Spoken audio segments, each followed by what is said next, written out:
news outlet Roll Call broke the news Monday night that Idaho Republican Senator Larry Craig had pleaded guilty 2 weeks ago to a misdemeanor. What captured the public and political attention was not so much the charge itself, disorderly conduct.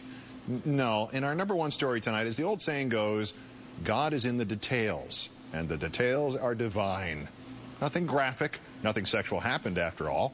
But if you ever read a police report, you know they are rendered in especially dry style, the style made famous on the old TV cop show Dragnet, the just the facts style that renders sad, silly human behavior, such as the semaphore of illicit foreplay, irresistibly absurd.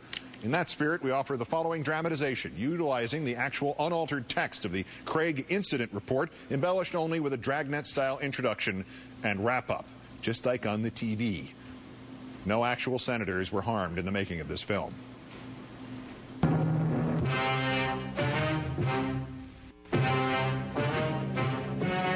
The story you are about to see is true. The names have not been changed to protect anybody. This is the city, Minneapolis, Minnesota. I work here. I carry a badge. It was Tuesday, June 11th. It was sunny and warm for Minneapolis. I was assigned to the Vice Squad, working out of the men's room at the airport. My boss is Chief Dolan. My name is Karsdale. I'm a cop in a toilet. At 1200 hours, I was working a plainclothes detail involving lewd conduct in the main men's public restroom of the North Star Crossing in the Lindbergh Terminal.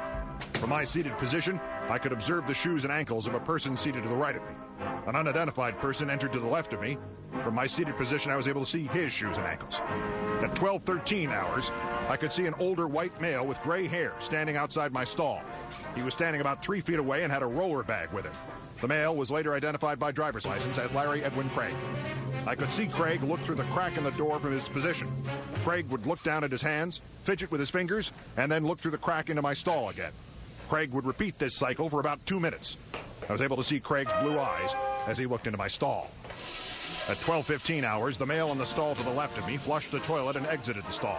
Craig entered the stall and placed his roller bag against the front of the stall door. My experience has shown that individuals engaging in lewd conduct use their bags to block the view from the front of their stall. From my position, I could observe the shoes and ankles of Craig seated to the left of me. He was wearing dress pants with black dress shoes. At 12:16 hours, Craig tapped his right foot. I recognize this as a signal used by persons wishing to engage in lewd conduct.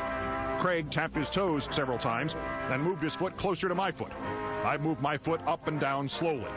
While this was occurring, the male in the stall to my right was still present.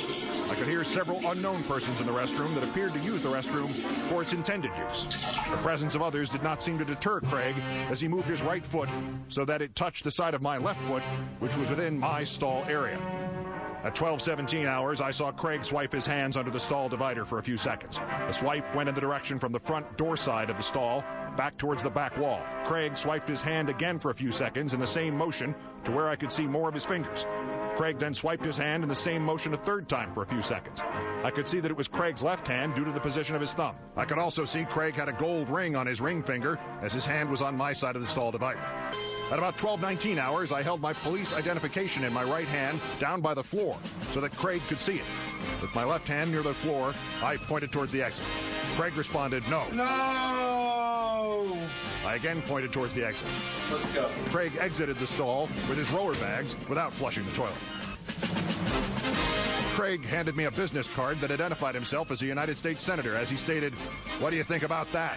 I responded by setting his business card down on the table and again asking him for his driver's license. Give me your driver's license.